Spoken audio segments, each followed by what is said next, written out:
Nah, ini pergumulan pemuritan ya, filosofi pemuritan. Nah, kita di LSAD kita membedakan apakah kita menjalani pemuritan yang jiwani atau rohani.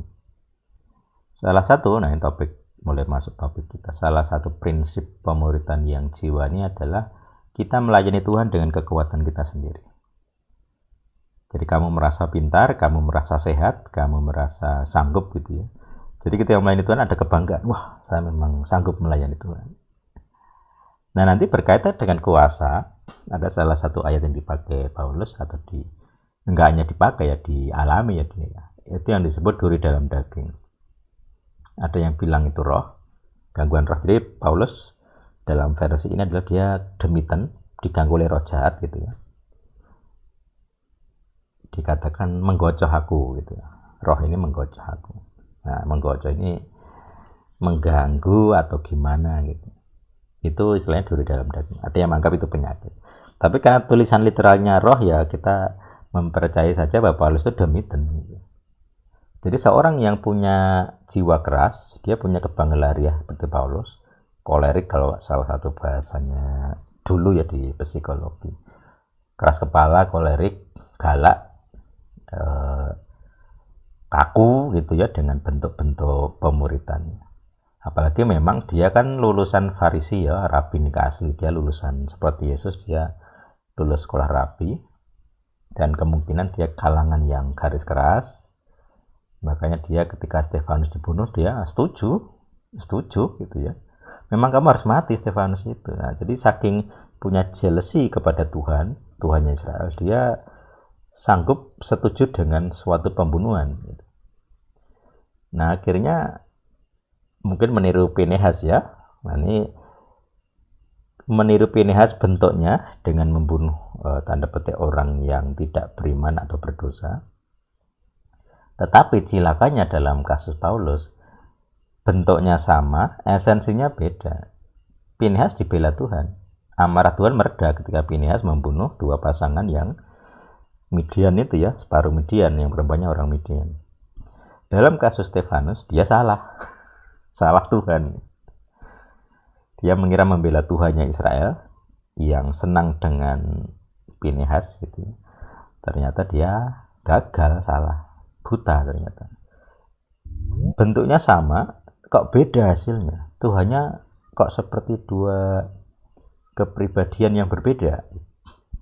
Nah, makanya dalam pemuritan kita harus ngerti mana bentuk, mana esensi.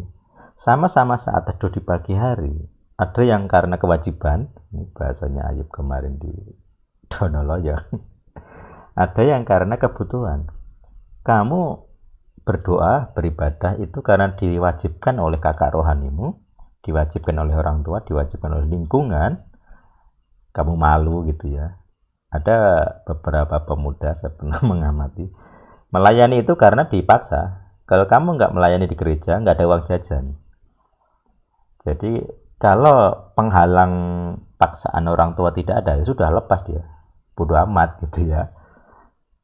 Jadi artinya dia belum memenuhi atau di level kebutuhan, dia masih di level kewajiban. Dan dipaksa, kewajibannya dipaksa. Ada hukumannya soalnya.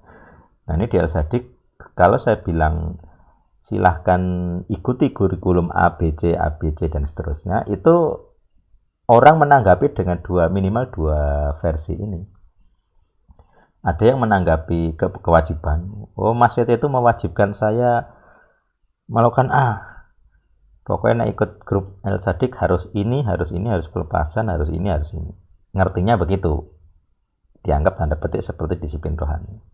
Tetapi ada beberapa orang yang sudah mencapai level kebutuhan. Ada yang tidak ngomong ke saya, tiba-tiba pelepasan sendiri gitu ya. Nggak pernah ngomong gitu. Jalan sendiri, diakui sendiri, diusir sendiri gitu. Jadi itu yang perbedaan dua itu yang akhirnya membentuk.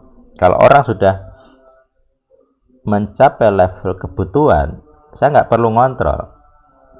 Kamu berdoa atau tidak ya bodo amat saya ya. Tidak usah saya dorong, tidak usah saya nasihati, orang jalan sendiri. Apalagi kita di sini kan nggak ada anak kecil gitu ya, semuanya udah dewasa bahkan tua. sudah bekerja, ada yang sudah punya anak gede-gede, jadi saya tidak merasa perlu ngajari seperti anak TK. Ngontrol, mana catatan doamu? Tidak perlu. Hari kemarin sudah doa belum? Tidak perlu. Apalagi ada banyak pendeta kan, nggak enak saya. Ngapain saya nyuruh-nyuruh ngecek saat teduhnya pendeta? Memalukan kalau ada harus dicek gitu ya. Kita semua orang dewasa, dan itu memang pergumulan dulu pendirian El Sadik gitu ya. Kalau saya dulu di pemuritannya siswa mahasiswa, harus dicek seketat mungkin gitu ya. Tapi dalam pemuritannya orang dewasa, kita sudah punya istilahnya ini hasrat sendiri gitu.